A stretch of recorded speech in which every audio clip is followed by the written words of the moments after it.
ലോകം പ്രതീക്ഷയോടെ ഉറ്റുനോക്കുകയാണ് Trump Putin കൂടിക്കാഴ്ചയെ. മഞ്ഞുരുകുമോ എന്ന് വെള്ളിയാഴ്ച അറിയാം. എക്കാലത്തും സമാധാന ശ്രമങ്ങളെ പിന്തുണയ്ക്കുന്ന ഈ ചർച്ചയിലും പ്രതീക്ഷ പുലർത്തുന്നു. ഒപ്പം ചില ട്രെയിനുകൾ ഇന്ന് വൈകി ഓടുന്നുണ്ട്. വിശദമായ റിപ്പോർട്ടുകൾ നോക്കാം. ആദ്യം നോക്കാം പ്രധാന വാർത്തകൾ. ഓഗസ്റ്റ് 15-ന് അലാസ്കയിൽ നടക്കാനിരിക്കുന്ന ട്രംപ് പുടിൻ കൂടിക്കാഴ്ചയെ പിന്തുണച്ച് ഇന്ത്യ. റഷ്യ യുക്രൈൻ യുദ്ധത്തിന് അവസാനമാകുമെന്നാണ് പ്രതീക്ഷയെന്നും സമാധാന ചർച്ചയെ സ്വാഗതം ചെയ്യുന്നുവെന്നും വിദേശകാര്യ മന്ത്രാലയം. പുടിന്റേത് 10 വർഷത്തിന് ശേഷമുള്ള ആദ്യ US സന്ദർശനം.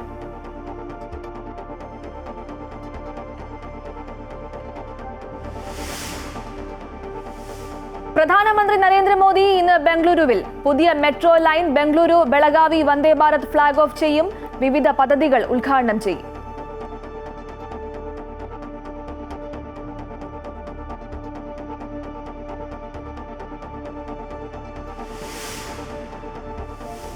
ആലുവ പാലത്തിലെ അറ്റകുറ്റപ്പണി മൂലം ട്രെയിനുകൾ ഇന്നും വൈകും. പാലക്കാട് എറണാകുളം മെമു സർവീസ് റദ്ദാക്കി. വന്ദേ ഭാരത് അടക്കമുള്ള ട്രെയിനുകളുടെ സമയക്രമത്തിൽ മാറ്റം. ദീപാവലി ആഘോഷത്തിന് നിരക്കിളവുമായി റെയിൽവേ.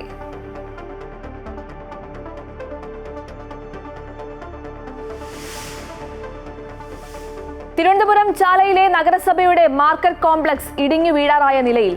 വൻ ദുരന്തം ഒഴിവാക്കാൻ അടിയന്തര നടപടി വേണമെന്ന് വ്യാപാരികൾ.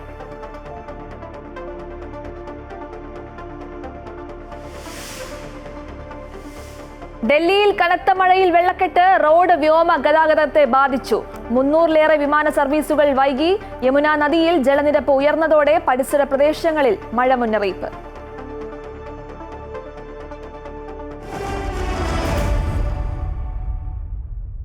പ്രധാനമന്ത്രി നരേന്ദ്രമോദി ഇന്ന് ബംഗളൂരു സന്ദർശിക്കും. രാവിലെ 11 മണിയോടെ ബംഗളൂരുവിലെ KSR റെയിൽവേ സ്റ്റേഷനിൽ വെച്ച് 3 വന്ദേ ഭാരത് എക്സ്പ്രസ് ട്രെയിനുകൾ അദ്ദേഹം ഫ്ളാഗ് ഓഫ് ചെയ്യും. ബംഗളൂരുവിൽ നിന്ന് ബെലഗാവിയിലേക്കും അമൃത്സറിൽ നിന്ന് ശ്രീമാതാ വൈഷ്ണോദേവി കത്രയിലേക്കും നാഗ്പൂരിൽ നിന്ന് പൂനെയിലേക്കുമുള്ള ട്രെയിനുകളാണ് ഇവ.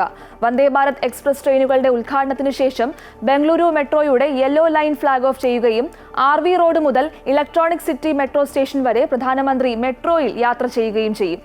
15,610 കോടിയിലധികം രൂപയുടെ ബംഗളൂരു മെട്രോ 3ാം ഘട്ടത്തിനും പ്രധാനമന്ത്രി തറക്കല്ലിടും. ഉച്ചയ്ക്ക് 1 മണിയോടെ പ്രധാനമന്ത്രി ബംഗളൂരുവിലെ നഗര ഗതാഗത പദ്ധതികളുടെ ഉദ്ഘാടനവും തറക്കല്ലിടലും നിർവഹിക്കും. ഒരു പൊതുചടങ്ങിലും അദ്ദേഹം പങ്കെടുക്കും.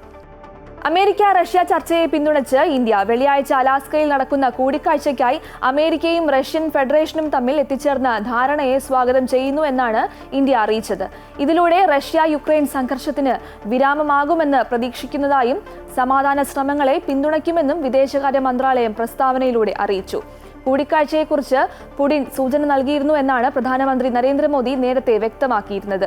കൂടിക്കാഴ്ചയെക്കുറിച്ച് ട്രംപും തന്റെ സമൂഹ മാധ്യമമായ ട്രൂത്തിൽ കുറിച്ചിട്ടുണ്ട്. 2015-ൽ അമേരിക്കൻ മുൻ പ്രസിഡന്റ് ബരാക് ഒബാമയുമായി നടത്തിയ കൂടിക്കാഴ്ചയ്ക്ക് ശേഷം നടക്കുന്ന പുടിന്റെ ആദ്യ അമേരിക്കൻ യാത്രയാണിത്. യുക്രൈൻ പ്രതിസന്ധിക്ക് ശാശ്വതവും സമാധാനപരവുമായ പരിഹാരം കാണുന്നതിനുള്ള ചർച്ചകളിൽ ഇരു നേതാക്കളും ശ്രദ്ധ കേന്ദ്രീകരിക്കുമെന്നാണ് സൂചന.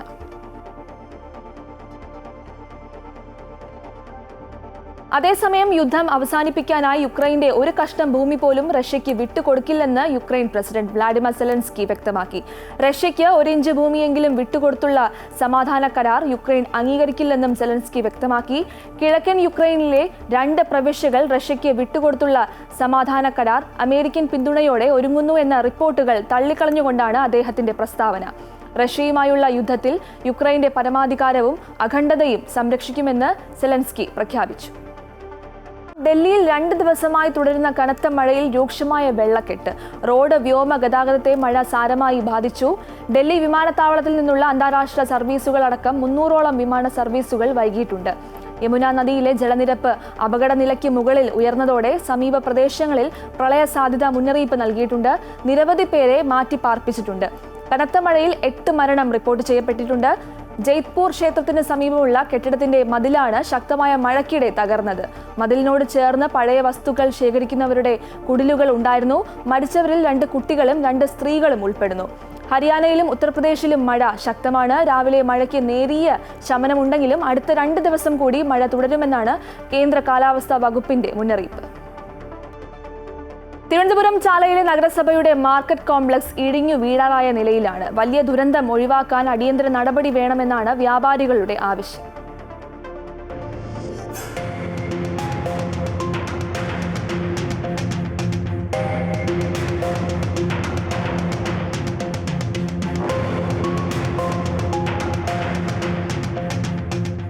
ഇത് ആളൊഴിഞ്ഞ് വർഷങ്ങളോളം ഉപേക്ഷിക്കപ്പെട്ട കെട്ടിടമല്ല. ആൾപ്പെരുമാറ്റമില്ലാതെ കാട് കയറിക്കിടന്ന് ആൽമരം മുളച്ചതുമല്ല. തിരുവനന്തപുരം നഗരഹൃദയത്തിലെ ചാലയിലെ നഗരസഭയുടെ മാർക്കറ്റ് കോംപ്ലക്സ് ആണ്.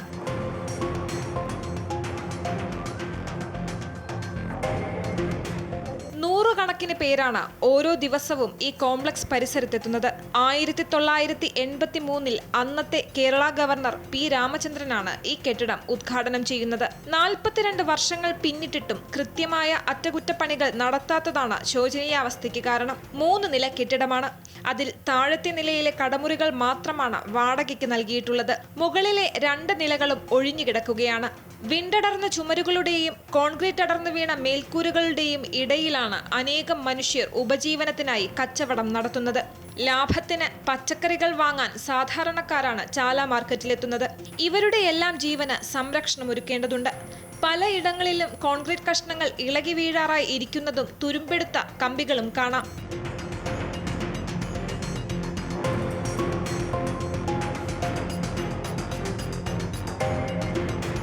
കോട്ടയം മെഡിക്കൽ കോളേജിൽ കെട്ടിടം തകർന്നു വീണ് ഒരാൾ മരിച്ചിട്ട് അധിക നാളുകളായിട്ടില്ല. ഞാനിപ്പോൾ ഉള്ളത് തിരുവനന്തപുരം നഗരസഭയുടെ കീഴിലുള്ള മാർക്കറ്റ് കോംപ്ലക്സിന് മുന്നിലാണ്. ആൽമരങ്ങൾ മുളച്ച ചുമരുകളും വിണ്ടടർന്ന മച്ചുകളും ഇവിടുത്തെ സ്ഥിരം കാഴ്ചയാണ്. അധികൃതരുടെ ഈ അനാസ്ഥ വലിയ ആപത്തിലേക്ക് കാര്യങ്ങൾ കൊണ്ടെത്തിക്കും മുമ്പ് കൃത്യമായ ഇടപെടൽ ഉണ്ടാകേണ്ടതുണ്ട്. ക്യാമറമാൻ ചന്ദ്രജോസിനൊപ്പം ദേവിക ചന്ദ്രൻ, അമൃത ന്യൂസ്, തിരുവനന്തപുരം. നിമിഷപ്രിയയുടെ വധശിക്ഷ നടപ്പിലാക്കണമെന്നാവശ്യപ്പെട്ട് യമനിലെ അറ്റോർണി ജനറലിനെ കണ്ട് തലാലിന്റെ സഹോദരൻ അബ്ദുൾ ഫത്താഹ് മെഹദി. വധശിക്ഷയ്ക്ക് പുതിയ തീയതി നിശ്ചയിക്കണമെന്നാണ് ആവശ്യം. ഇത് സംബന്ധിച്ച കത്ത് ഫേസ്ബുക്കിൽ പോസ്റ്റ് ചെയ്തു. ഇത് 3-ാം തവണയാണ് ഇതേ ആവശ്യം ഉന്നയിച്ച് തലാലിന്റെ സഹോദരൻ കത്ത് നൽകുന്നത്. സംസ്ഥാനത്തെ കായിക അധ്യാപകർ നേരിടുന്നത് കടുത്ത അവഗണനയാണ്. പല സ്കൂളുകളിലും ആവശ്യത്തിന് കായിക അധ്യാപകർ ഇല്ലാത്തതുകൊണ്ട് ജോലിഭാരം കൂടുതൽ ആണെന്ന പരാതിയും വരുന്നുണ്ട്. ഹയർ സെക്കൻഡറി വരെയുള്ള സ്കൂളുകളിൽ പഠിച്ചാലും കായിക അധ്യാപകർക്ക് ലഭിക്കുന്നത് പ്രൈമറി അസിസ്റ്റന്റ്മാരുടെ വേതനം മാത്രമാണ്. സംസ്ഥാനത്തെ 5463 സ്കൂളുകളിലായി 1869 കായികാധ്യാപകർ മാത്രമാണ് നിലവിലുള്ളത്. പല സ്കൂളുകളിലും ആവശ്യത്തിന് കായികാധ്യാപകർ ഇല്ലെന്ന് മാത്രമല്ല, വിദ്യാർത്ഥികൾ കുറഞ്ഞതിന്റെ പേരിൽ പലർക്കും ജോലി നഷ്ടപ്പെടുന്ന അവസ്ഥയിലുമാണ്. ഹയർ സെക്കൻഡറിയിലും VHSCയിലും കായിക അധ്യാപക തസ്തികയില്ല. പല സ്കൂളുകളിലും താൽക്കാലിക അധ്യാപക നിയമനം നടക്കുന്നുണ്ടെങ്കിലും ഗസ്റ്റ് അധ്യാപകർക്ക് കൊടുക്കുന്നത് പോലുള്ള വേതനവുമില്ല. പഠിപ്പിക്കുന്നത് ഹൈസ്കൂളിലാണെങ്കിലും LP UP അസിസ്റ്റന്റുമാരുടെ ശമ്പളമാണ് കായികാധ്യാപകർക്ക് ലഭിക്കുന്നത്. അർഹിക്കുന്ന വേതനം ലഭ്യമാക്കണമെന്ന ആവശ്യമുയർത്താൻ തുടങ്ങിയിട്ട് കാലം കുറയായെങ്കിലും കണ്ടില്ലെന്ന മട്ടിലാണ് സർക്കാർ. കൂടാതെ അധിക ജോലിഭാരവും. ഹൈസ്കൂൾ അധ്യാപകർക്കാണ് ഹയർ സെക്കൻഡറി വരെയുള്ള കായികമേളയുടെ ചുമതല. കേരള എഡ്യൂക്കേഷൻ റൂൾ പ്രകാരം മേളകളുടെ ചുമതല കായിക അധ്യാപകർക്കല്ലെങ്കിലും പലപ്പോഴും അതുകൂടി ഏറ്റെടുക്കേണ്ടി വരുന്ന സ്ഥിതിയാണ്. 500 വിദ്യാർത്ഥികൾക്ക് ഒരു കായികാധ്യാപകൻ എന്ന അനുപാതം അവരുടെ ആവശ്യം പരിഗണിച്ച് 300 കുട്ടികൾക്ക് ഒരു കായികാധ്യാപകൻ എന്നാക്കി മാറ്റുന്നതായി വിദ്യാഭ്യാസ മന്ത്രി നേരത്തെ അറിയിച്ചിരുന്നു. പക്ഷേ അപ്പോഴും മറ്റ് ആവശ്യങ്ങളിൽ തീരുമാനമായിട്ടില്ല.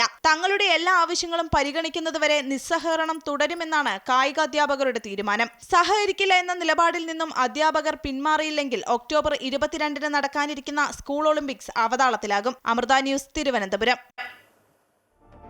തങ്ങൾ നേരിടുന്നത് കടുത്ത അവഗണനയാണെന്ന് കായിക അധ്യാപകർ പറയുന്നു. ശമ്പള വർധന ഉൾപ്പെടെയുള്ള ആവശ്യങ്ങൾ പരിഗണിക്കണമെന്നാണ് ഇവരുടെ ആവശ്യം.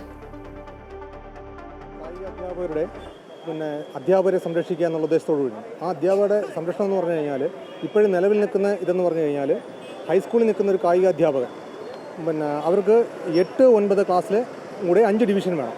10ാം ക്ലാസ് കൂട്ടത്തുമില്ല.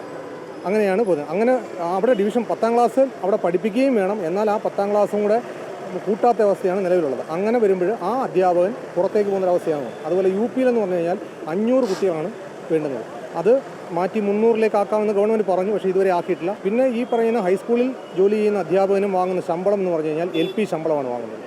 തുല്യ ജോലിക്ക് തുല്യ വേതനം എന്നുള്ള ഒരു ഇതിലൂടെയാണ് പോകുന്നത്. പിന്നെ ഈ പറയുന്ന ഹയർ സെക്കൻഡറിയിലെ ജോലിഭാരവും കൂടെ കായിക അധ്യാപകർക്കുണ്ട്. ആ ഒരു ഇതൂടെ വെച്ചിട്ടാണ് ഇത്രയും ഇത് വന്നുകൊണ്ടിരിക്കുന്നത്. കായിക അധ്യാപകന് ജോലിയില്ലാത്ത ഒരവസ്ഥ, ജോലി ലഭ്യമാകാൻ പറ്റാത്ത ഒരു സാഹചര്യത്തിലേക്കാണ് ഇന്ന് കടന്നത്. 65 വർഷങ്ങൾക്ക് മുമ്പുണ്ടായിരുന്ന ഒരു KER ആണ് ഇന്നും നിലവിലുള്ളത്.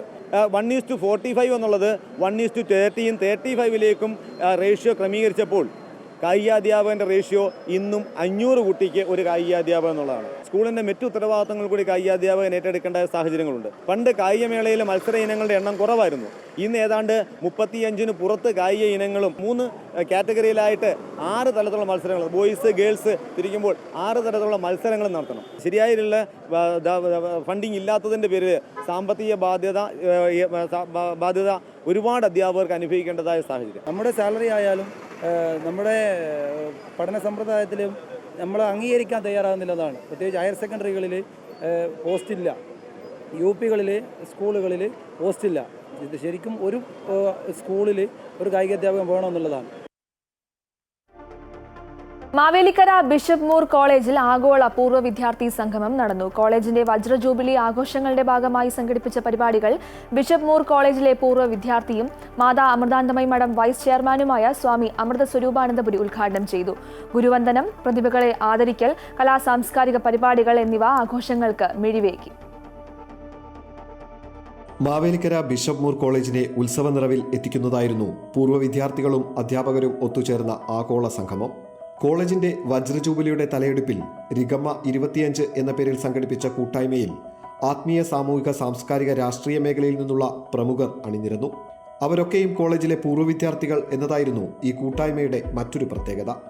60 വർഷം പിന്നിട്ട കോളേജിൽ അവർ വീണ്ടും എത്തിയപ്പോൾ ചങ്ങാതിച്ചോല എന്ന ഹൃദ്യമായ പേരിൽ കലാലയ ജീവിതത്തിന്റെ ഓർമ്മകൾ വേദിയിലും സദസ്സിലും അരുവി പോലെ ഊഷ്മളമായി.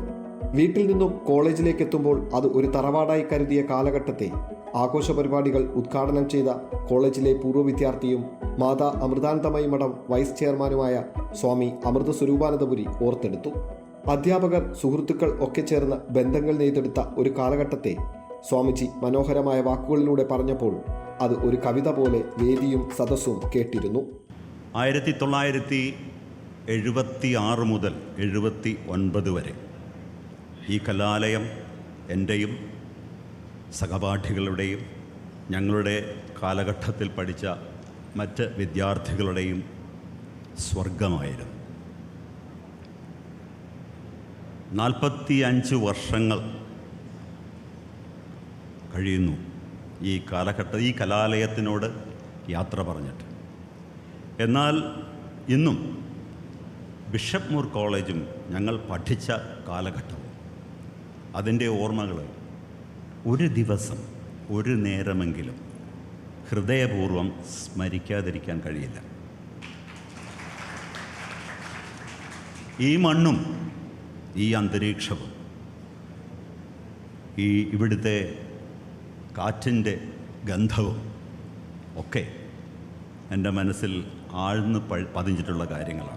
തുടർന്ന് കോളേജിന്റെ മാനേജറും CSI മധ്യ കേരള മഹാ ഇടവക ബിഷപ്പുമായ റവറൻഡ് ഡോക്ടർ മലയിൽ സാബു കോശി ചെറിയാൻ അനുഗ്രഹ പ്രഭാഷണം നടത്തി. വ്യത്യസ്ത മേഖലകളിൽ വ്യക്തിമുദ്ര പതിപ്പിച്ച ഒരുപറ്റം ആളുകൾ അവിടെ എത്തിയിരിക്കുന്നു. രാഷ്ട്രീയ രംഗത്താകാം, മന്ത്രി തുടങ്ങി MLA-മാർ വരെ. ആധ്യാത്മിക മേഖലയിൽ തുടങ്ങിയാൽ സ്വാമിജി ഉൾപ്പെടെയുള്ളവർ, അക്കാഡമിക് മേഖലകളിൽ, അങ്ങനെ വിവിധമായ മേഖലകളിൽ നമ്മളുടെ പൂർവ്വ വിദ്യാർത്ഥികൾ ഉന്നത ശ്രേണിയിൽ നിലനിൽക്കുന്നു എന്നത് ഈ കോളേജിനെ വിലയിരുത്തുന്ന രണ്ടാമത്തെ ഘടകമാണ്. പൂർവ്വ വിദ്യാർത്ഥിയും സാംസ്കാരിക ഫിഷറീസ് വകുപ്പ് മന്ത്രിയുമായ സജി ചെറിയാനായിരുന്നു ഗുരുവന്ദനത്തിൻ്റെയും പ്രതിഭകളെ ആദരിക്കലിൻ്റെയും ചുമതല. സ്വാമി അമൃത സ്വരൂപാനന്ദപുരി പങ്കെടുക്കുന്ന ചടങ്ങിൽ ഒപ്പം പങ്കെടുക്കാൻ കഴിയുന്നത് തന്നെ ജീവിതത്തിലെ വലിയൊരു ആഗ്രഹ സാഫല്യമായി പറഞ്ഞ മന്ത്രി കലാലയത്തിലെ രാഷ്ട്രീയ ജീവിതവും ഓർത്തെടുത്തു. എനിക്ക് ഈ കോളേജിനെ പറ്റി ഏറ്റവും അഭിമാനമുള്ളതും CSI സഭയെപ്പറ്റി ഞാൻ അഭിമാനിക്കുന്ന ഒറ്റ കാര്യമാണ്. ആ കാര്യം മതനിരപേക്ഷതയുടെ മകുട ഉദാഹരണമായിരുന്നു ബിഷപ്പ് മൂർ കോളേജ് എന്നതാണ്. ഈ പരിപാടി പങ്കെടുക്കാൻ കഴിയുന്നൊരു ദിവസമേ അല്ലായിരുന്നു. പക്ഷേ സ്വാമിജി ഇവിടെ വരുന്നു എന്നറിഞ്ഞപ്പോൾ എനിക്ക് അദ്ദേഹത്തെ ഒന്ന് കാണണമെന്ന് വലിയ ആഗ്രഹം തോന്നി. കാരണം മാതാ അമൃതാനന്ദമയി മഠവുമായിട്ട് നല്ല വ്യക്തിബന്ധമുള്ള ഒരാളാണ്. അമ്മയുടെ കഴിഞ്ഞ വാർഷികത്തിന് ഞാൻ പോയിരുന്നു, ബർത്ത്ഡേക്ക് ഞാൻ പോയിരുന്നു. ഈ ബിഷപ്പ് മൂർ കോളേജിൽ നമ്മൾ സംഭാവന ചെയ്ത ഒരുപാട് വ്യക്തികളുണ്ടെങ്കിലും ആത്മീയ ചൈതന്യമുള്ള ഒരു മഹാവ്യക്തിത്വത്തെ, ലോകപ്രസിദ്ധനായ ഒരു വ്യക്തിത്വത്തെ സംഭാവന ചെയ്ത് സ്വാമിജിയിലൂടാണ് എന്നതുകൊണ്ട് ആ സാന്നിധ്യത്തിൽ ഇവിടെ എത്തണമെന്ന് ഞാൻ ആഗ്രഹിച്ചു. തുടർന്ന് കമലദളം എന്ന് പേരിട്ട കലാപരിപാടി പ്രശസ്ത സംവിധായകൻ കമൽ ഉദ്ഘാടനം ചെയ്തു. റാന്നി MLA പ്രമോദ് നാരായണൻ സ്വാമിജിക്ക് കോളേജിന്റെ സ്നേഹോപഹാരം സമ്മാനിച്ചു. ഒരു പൂർവ്വ വിദ്യാർത്ഥിക്ക് മറ്റൊരു പൂർവ്വ വിദ്യാർത്ഥി മെമന്റോ നൽകുന്ന അപൂർവ അവസരങ്ങളിലൊന്ന്. College principal doctor Ranjith Mathew Abraham, Mavelikkara municipal chairman Nainan C Kuttisseril, ആഘോഷ പരിപാടികളുടെ ഭാരവാഹികളും പൂർവ്വ വിദ്യാർത്ഥികളുമായ KG മുകുന്ദൻ, S ജോസഫ്, നബീർ അബ്ദുൽ കരീം തുടങ്ങിയവരും പങ്കെടുത്തു. പൂർവ്വ വിദ്യാർത്ഥികളുടെ കുടുംബാംഗങ്ങൾ അവതരിപ്പിച്ച വിവിധ കലാപരിപാടികളും കോളേജ് വിദ്യാർത്ഥികൾ അവതരിപ്പിച്ച രാഗതാളമേളവും കഥകളിയും ഏകാംഗ നാടകവും ഗാനമേളയും ആഘോഷ പരിപാടികൾക്ക് ദൃശ്യശ്രവ്യ ചാരുത പകർന്നു. പ്രദീപ് വാളത്തുങ്ങലിനൊപ്പം സുധീഷ്, അമൃത ന്യൂസ്, കൊല്ലം. ഭാവിയിൽ എല്ലാ സാങ്കേതിക വിദ്യയിലും പ്രാവീണ്യം നേടുന്നവരായി നമ്മൾ മാറണമെന്നും ആഴത്തിലുള്ള നിരീക്ഷണ പാടവം നമുക്കുണ്ടാകുന്ന എല്ലാ ചോദ്യങ്ങൾക്കുമുള്ള ഉത്തരം നൽകുമെന്നും സോഹോ കോർപ്പറേഷൻ സ്ഥാപകനായ ഡോക്ടർ ശ്രീധർ വേമ്പു പറഞ്ഞു.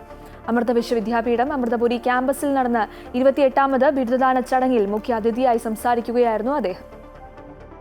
അമൃത വിശ്വവിദ്യാപീഠം ചാൻസലർ കൂടിയായ സദ്ഗുരു ശ്രീ മാതാ അമൃതാനന്ദമയി ദേവിയുടെ സന്ദേശത്തോടെയാണ് ബിരുദദാന ചടങ്ങുകൾ ആരംഭിച്ചത്. ജീവിതത്തിലെ 20 വർഷത്തിലധികം കാലം വിജ്ഞാനത്തിനായി ചിലവഴിച്ചവരാണ് നിങ്ങളെന്നും പഠിച്ച കാര്യങ്ങൾ പ്രവൃത്തിപഥത്തിൽ കൊണ്ടുവരാനുള്ള അമൂല്യമായ അവസരങ്ങൾ മക്കൾ കാണാതെ പോകരുതെന്നും ചടങ്ങിൽ നൽകിയ വീഡിയോ സന്ദേശത്തിൽ അമ്മ പറഞ്ഞു. വിദ്യാർത്ഥികളായ നിങ്ങളുടെ സ്നേഹം, കാരുണ്യം, സാമൂഹിക പ്രതിബദ്ധത എന്നിവയുടെ സംഗമമാണ് ഈ ലോകത്തെ ശാന്തിയിലേക്ക് നയിക്കുന്നതെന്നും അമ്മ കൂട്ടിച്ചേർത്തു. സോഹോ കോർപ്പറേഷൻ സ്ഥാപകനായ ഡോക്ടർ ശ്രീധർ വേമ്പു ചടങ്ങിൽ മുഖ്യാതിഥിയായിരുന്നു. Amrita school for life sciences dean doctor Bipin Nair സ്വാഗതം പറഞ്ഞ ചടങ്ങിൽ സദ്ഗുരു ശ്രീ മാതാ അമൃതാനന്ദമയി ദേവിയുടെ പ്രഥമ ശിഷ്യന്മാരിലൊരാളും മാതാ അമൃതാനന്ദമയി മഠം ജനറൽ സെക്രട്ടറിയുമായ സ്വാമി പൂർണ്ണാമൃതാനന്ദപുരി അനുഗ്രഹ പ്രഭാഷണം നടത്തി. Rajiv Gandhi centre for biotechnology director doctor Chandrabhas Narayana ചടങ്ങിൽ അതിഥിയായി. Amrita Vishwavidyapeetham vice chancellor doctor Venkat Rangan, registrar doctor P Ajith Kumar, provost doctor Maneesha V Ramesh, school of engineering dean doctor Balakrishnan Shankar, PG programmes dean doctor Krishnashree Achuthan തുടങ്ങിയവർ ചടങ്ങിൽ സംസാരിച്ചു. തുടർന്ന് വിദ്യാർത്ഥികൾക്ക് വിശിഷ്ടാതിഥികൾ ചേർന്ന് ബിരുദങ്ങൾ സമ്മാനിച്ചു. Engineering, biotechnology, arts and commerce, physical science, business, Ayurveda വിഭാഗങ്ങളിൽ നിന്നായി ആകെ 2452 വിദ്യാർത്ഥികളാണ് ബിരുദം ഏറ്റുവാങ്ങിയത്. Education for life PhD scholarship പ്രോഗ്രാമിൽ ഗവേഷണം പൂർത്തിയാക്കിയ 23 പേരുൾപ്പെടെ 60 പേർക്ക് ചടങ്ങിൽ വെച്ച് ഡോക്ടറൽ ബിരുദവും സമ്മാനിച്ചു. അമൃത വിശ്വവിദ്യാപീഠത്തിന്റെ വിവിധ ക്യാമ്പസുകളിലായി 10,000-ലധികം പേരാണ് ഇത്തവണ ബിരുദം സ്വീകരിക്കുന്നത്. പ്രഗത്ഭരായ പൂർവ്വ വിദ്യാർത്ഥികൾക്കായി അമൃത വിശ്വവിദ്യാപീഠം ഏർപ്പെടുത്തിയ ആദരം ചാന്ദ്രയാൻ 3 മിഷന്റെ ഓപ്പറേഷൻ ഡയറക്ടറും ISROയിൽ ശാസ്ത്രജ്ഞനുമായ ശബരി ശ്രീകുമാർ, ആഗോളതലത്തിൽ പ്രശസ്തി നേടിയ റെവിൻ കൃഷിയാപ്പിന്റെ സ്ഥാപകനായ V ശ്രീഹരി എന്നിവർ ചടങ്ങിൽ വെച്ച് സ്വീകരിച്ചു. അമൃത ന്യൂസ്, കൊല്ലം. രാമ രാമ രാമ രാമ രാമ രാമ പാഹി മാം. ആയുർവേദ പ്രകാരം കർക്കിടക മാസത്തിൽ എണ്ണ തേച്ചുകുളി ഏറെ ആരോഗ്യം നൽകുന്ന ഒന്നാണ്, പ്രത്യേകിച്ച് കുട്ടികൾക്ക്. കുട്ടികളുടെ രോഗപ്രതിരോധ ശേഷി വർദ്ധിപ്പിക്കാൻ എണ്ണ തേച്ചുകുളി വളരെയധികം സഹായിക്കും.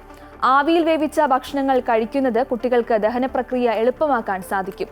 കുട്ടികളുടെ ആരോഗ്യ സംരക്ഷണത്തെക്കുറിച്ചും ആഹാരക്രമത്തെക്കുറിച്ചും വിശദീകരിക്കുകയാണ് പ്രശസ്ത ആയുർവേദ ഡോക്ടറും Amrita school of Ayurveda and ഹോസ്പിറ്റലിലെ ബാലരോഗ വിഭാഗം മേധാവിയുമായ ഡോക്ടർ ദീപ്തി ബാലകൃഷ്ണൻ.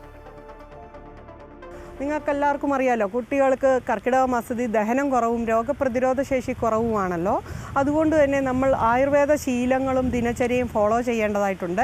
ആദ്യം തന്നെ എണ്ണ തേപ്പിക്കുന്ന കാര്യം പറയാം. കുട്ടികളെ ആഴ്ചയിൽ 3 ദിവസമെങ്കിലും എണ്ണ തേപ്പിക്കണം. നമ്മുടെ ആയുർവേദത്തിൽ തലയിൽ തേക്കുന്നതിനായി പലതരം എണ്ണകൾ പറയുന്നുണ്ട്, ദേഹത്ത് തേക്കാനായിട്ടും പലതരം എണ്ണകൾ പറയുന്നുണ്ട്.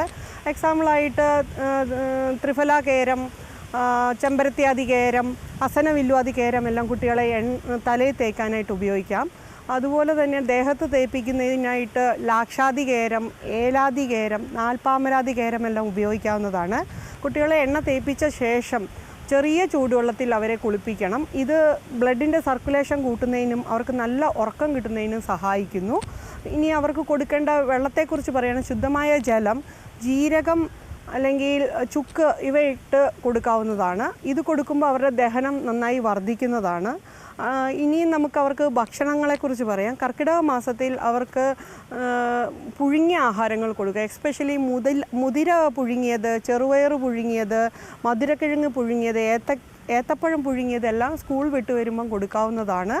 അതുപോലെ അട, കൊഴുക്കട്ട ഇവയെല്ലാം ശർക്കര ചേർത്തിട്ട് കൊടുക്കുക. അപ്പം അവരുടെ HB കണ്ടൻറ്റ് വളരെയധികം കൂടുന്നതാണ്. ഇനി അവരുടെ ഉറക്കത്തെക്കുറിച്ച് പറയുകയാണെങ്കിൽ കുട്ടികൾക്ക് 6 മുതൽ 8 മണിക്കൂർ അവർ നിശ്ചിതമായിട്ട് ഉറങ്ങിയിരിക്കണം. അതുകൊണ്ട് തന്നെ അല്ലെങ്കിൽ അവരുടെ ബ്രെയിൻ ബൂസ്റ്റിങ്ങിനെ അത് ബാധിക്കാറുണ്ട്. അടുത്തത് അവർക്ക് മൃദു വ്യായാമങ്ങളാണ്. കർക്കിടക മാസത്തിൽ കുട്ടികൾക്ക് പുറത്തു പോയി കളിക്കാൻ സാധിക്കില്ല. അതുകൊണ്ട് തന്നെ അവർക്ക് ഇൻഡോർ ഗെയിംസ് പറഞ്ഞു കൊടുക്കാം. മൃദു വ്യായാമങ്ങൾ, പ്രാണായാമം എല്ലാം അവർ ഉപയോഗിക്കാവുന്നതാണ്. ഇതുകൊണ്ടെല്ലാം അവരുടെ ദഹനശക്തി വർദ്ധിക്കുകയും രോഗപ്രതിരോധ ശേഷി വർദ്ധിക്കുകയും ചെയ്യുന്നു.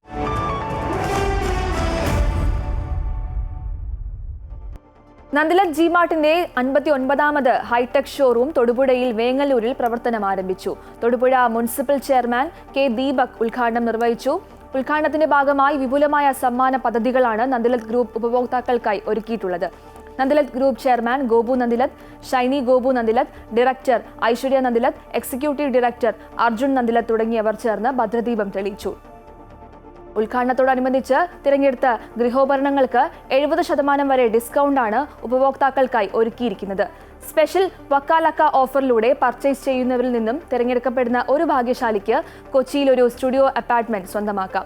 കൂടാതെ 5 ഹുണ്ടായ് എക്സ്ട്രാ കാർ, 100 വാഷിംഗ് മെഷീനുകൾ, 100 LED ടിവികൾ, 100 റെഫ്രിജറേറ്ററുകൾ എന്നിവയും തിരഞ്ഞെടുക്കുന്നവർക്ക് സമ്മാനമായി നൽകും.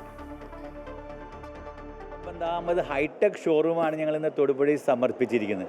വിൽപ്പനയിലും വിൽപ്പനാന്തര സേവനത്തിൽ മികച്ചു നിൽക്കുന്ന ഗോപുനന്ദ ജിമാർട്ട് ഇന്ന് സൗത്ത് ഇന്ത്യയിലെ തന്നെ ഒരു നമ്പർ 1 സ്ഥാപനമാക്കാൻ എനിക്ക് സാധിച്ചു. ഈ ഓണക്കാലം ഗോപുനന്ദ ജിമാർട്ട് വളരെ പ്രതീക്ഷയോടെയാണ് കാണുന്നത്. എന്തുകൊണ്ട് വെച്ച് കഴിഞ്ഞാൽ ഗോപുനന്ദ ജിമാർട്ടിൻ്റെ ഷോറൂംസ് എല്ലാം ആ രീതിയിലാണ് നമ്മൾ ഓണക്കാലത്ത് ഡിസ്പ്ലേ ചെയ്തിരിക്കുന്നത്. Wide range display, AI technology, ഇപ്പോഴത്തെ ലേറ്റസ്റ്റ് ടെക്നോളജി AI ടെക്നോളജി, അത് AC-യിലും ഫ്രിഡ്ജിലും വാഷിംഗ് മെഷീനിലും ഒക്കെ വന്നു കഴിഞ്ഞു. മൊബൈൽ ഫോൺസിലാണ് എസ്പെഷ്യലി സ്റ്റാർട്ട് ചെയ്തത്. കാരണം എക്സ്പീരിയൻസ് ആണ് നമ്മളിവിടെ ഒരുക്കിയിരിക്കുന്നത്. മാത്രമല്ല എല്ലാ ബ്രാൻഡ്സും എന്താ പറയുക, ഒരു വീട്ടിലേക്ക് വേണ്ടതായിട്ടുള്ള ഇലക്ട്രോണിക് ഐറ്റംസ് എല്ലാതും ഒരു കുടക്കീഴിൽ എന്ന് നമ്മൾ പറയാറുണ്ട്. അതുപോലെ തന്നെയാണ് എല്ലാ ഗോപുനന്ദിലെ ജിമാർട്ടിൻ്റെയും പ്രത്യേകത. ഇന്നിപ്പോൾ ഓണം വരികയാണ് നമുക്ക് എല്ലാവർക്കും. അതോടനുബന്ധിച്ച് തന്നെ ഒത്തിരി ഓഫറും കാര്യങ്ങളും നമ്മൾ ലോഞ്ച് ചെയ്തിട്ടുണ്ട്. വർഷങ്ങൾക്ക് ശേഷം മാന്ത്രിക വിദ്യയുടെ വിസ്മയ കാഴ്ചയൊരുക്കി ഗോപിനാഥ് മുതുകാട്. പിതാവിനുള്ള സമർപ്പണമായാണ് ജാലവിദ്യയുമായി മുതുകാടും സംഘവും അരങ്ങിലെത്തിയത്. ജാലവിദ്യ കാണികൾക്ക് നവ്യ അനുഭവമായി.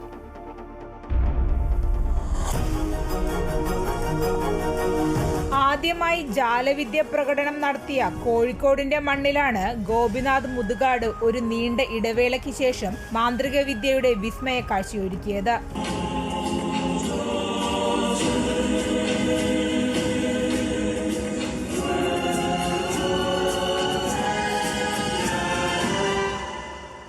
ജാലവിദ്യ ഒരിക്കലും ഉപേക്ഷിക്കരുതെന്ന ആത്മവിശ്വാസം പകർന്നു നൽകിയ തന്റെ പിതാവ് കുഞ്ഞുണ്ണി നായർക്കുള്ള സമർപ്പണമാണ് പ്രൊവിഡൻസ് കോളേജിലെ ഇല്യൂഷൻ ടു ഇൻസ്പിറേഷൻ എന്ന ജാലവിദ്യ പരിപാടി. സാധാരണ ഒരു പ്രൊഫഷണൽ രംഗത്തേക്ക് ഞാൻ വീണ്ടും തിരിച്ചു വരുന്നു എന്നൊരു അർത്ഥമൊന്നും ഇതിനകത്തില്ല.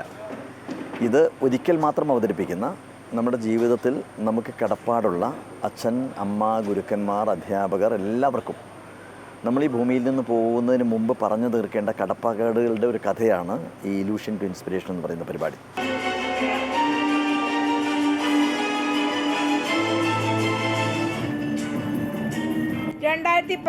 ൽ പ്രൊഫഷണൽ ജാലവിദ്യ രംഗത്ത് നിന്ന് മുതുകാട് പിന്മാറിയത് ആരാധകരെ നിരാശരാക്കിയിരുന്നു. ഇതോടെ ട്രൂപ്പ് അംഗങ്ങളും പല വഴികളിലേക്ക് തിരിഞ്ഞു. എന്നാൽ ഇല്യൂഷൻ ടു ഇൻസ്പിറേഷൻ മാജിക് ഷോയ്ക്ക് വേണ്ടി പഴയ ട്രൂപ്പ് അംഗങ്ങൾ വീണ്ടും ഒന്നിച്ചു. നൃത്തവും സംഗീതവും ജാലവിദ്യയ്ക്ക് മാറ്റേകി. അമൃത ന്യൂസ്, കോഴിക്കോട്.